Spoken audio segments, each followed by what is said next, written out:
Hey survivors, ZedFiles here. In this video, I'm going to be showing you everything you need to know about the new Ark Genesis creature, the Ferox, also known as the Shapeshifter. First, I'll be covering the Ferox's taming process. Second, everything about the little Ferox. Third, how its addiction to element affects it. Fourth, its attacks. Fifth, its health and weight. Sixth, its mobility. And seventh, bonus things that you can do. The Feroxes spawn in the Arctic biome, and there are two different ways that you can come across them. The first way is waiting for a snowstorm to begin, and go looking around for one. If you're extremely lucky, you'll manage to find one after around 20 minutes of searching. The second way, the much better way, is to enter the cave system at the coordinates 70.5 latitude and 26 longitude. This cave system contains tons of Feroxes, but it also contains quite a lot of polar bears, so make sure you bring something to take care of this. I recommend a pump shotgun.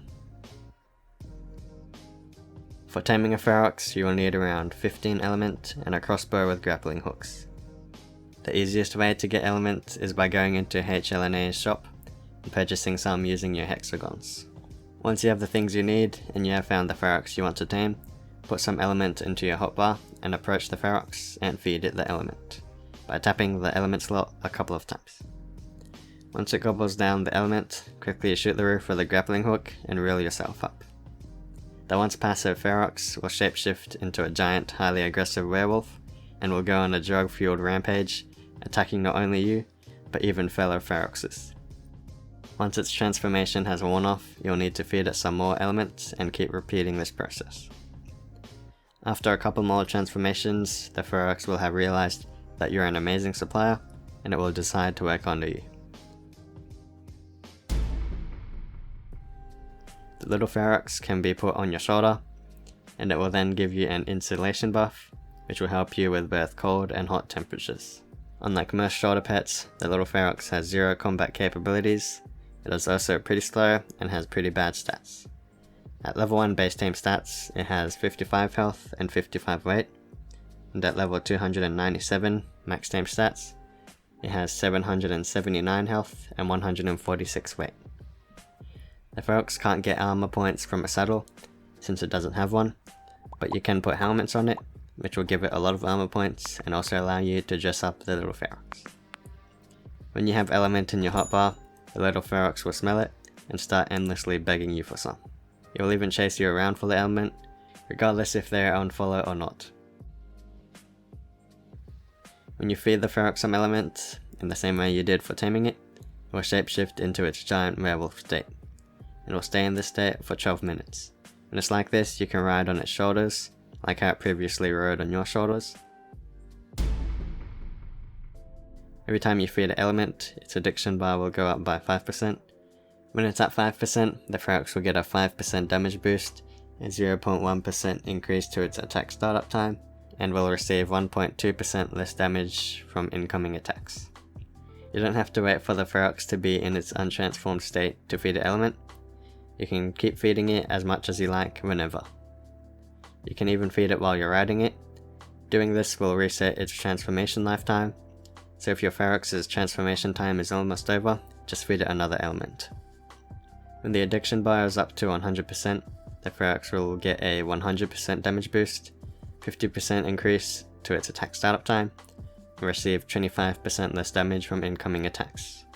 The addiction bar between 5 and 100% will have somewhere between these two values for each buff. Unfortunately, the addiction bar also comes with some negative drawbacks. First drawback is less transformation time.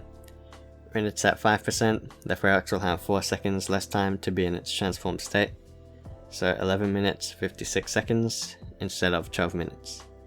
When its addiction is at 100%, the Ferox will have 3 minutes less time, so 9 minutes instead of 12. The second drawback is that it will need to consume more element in order to transform. When the addiction bar is at 5%, it will only require 1 element. When it's at 100%, it will require 5 element. The third and final drawback is that the Ferox will become very jittery, which doesn't really matter much. These high addiction drawbacks definitely don't outweigh the high addiction buffs, so the more addicted your Ferox is, the better. But the addiction bar does go down over time, so it'll cost you quite a lot of element to keep your Ferox's addiction high. I'll be covering all of the Ferox's attacks at level 1 base team stats. The Ferox's first attack is its swipe. With 5% addiction, it does 84 damage and can attack every second, so its DPS, damage per second, is 84. At 100% addiction, it does 161 damage, but still attacks once every second, so its DPS is 161. 100% addiction increases the attack speed of the very first attack by 50%, but every attack after that remains the same, so the attack speed increase from the addiction bar is basically a lie, which is why I called it the attack startup time. I'll cover the rest of the attacks at 5% addiction. The Ferox's second attack is its bite, which is its first attack while walking.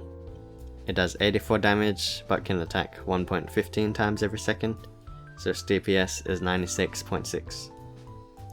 The Ferox's third attack is its claw, which is just its first attack while sprinting. It does 84 damage, but attacks 0.6 times every second, so its DPS is 50.4. The Ferox's fourth attack is its slam. It does 57 damage and attacks 0.5 times every second, so its DPS is 28.5. This attack has a decent area of effect. The Ferox's fifth attack is its rock throw. It does 175 damage and it can be used every 5 seconds, so its DPS is 35. This attack has a lot of range and it can also bounce on the ground, so it's good to use at the start of a fight when you have some distance away from your target. The Ferox's sixth attack is its punch, which is used when the Ferox is hanging onto a vertical surface. It does 57 damage and can attack every second, so its DPS is just 57. The Ferox's seventh attack is its scratch, which is also used when the Ferox is hanging onto a vertical surface. I'm pretty sure this only damages structures because I couldn't get it to damage any creatures, so I'd guess you use this to destroy enemy bases. The Ferox has tons of attacks and can do tons of damage. Its bite attack even rivals the Rex's bite attack.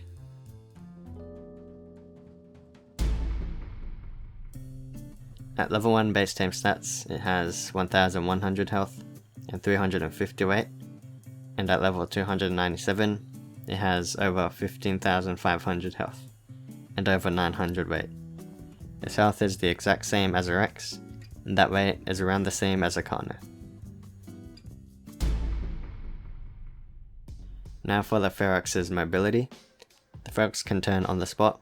Its sprinting speed is around the speed as a direwolf's. However, its movement speed cannot be leveled up. Technically it can be leveled up, but it will only affect the untransformed Ferox. The Ferox can jump, and when used while sprinting, it can build up a ton of momentum. It can build up so much momentum that you can outrun, well, outjump, almost any creature in Ark. But it will only work on flat ground. If the ground is a little bit slanted upwards, then it will be difficult to jump up it and build momentum. Lastly, the Ferox can climb up vertical surfaces by jumping up higher and higher. This works best for climbing up mountains. While climbing, it can also use its scratch attack, hang off a surface and then punch, and throw rocks. The Ferox is also immune to fall damage. At level 1 base team stats, the Ferox has 1000 stamina and can travel for several minutes before running out. The Ferox is an amazing travel mount for both flatland and rocky mountains.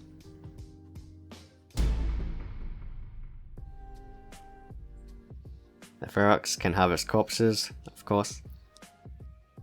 It does allow rider weaponry, and it can be mate boosted and bred. So, now that I've shown you everything you need to know about the Ferox, I'll give a quick summary.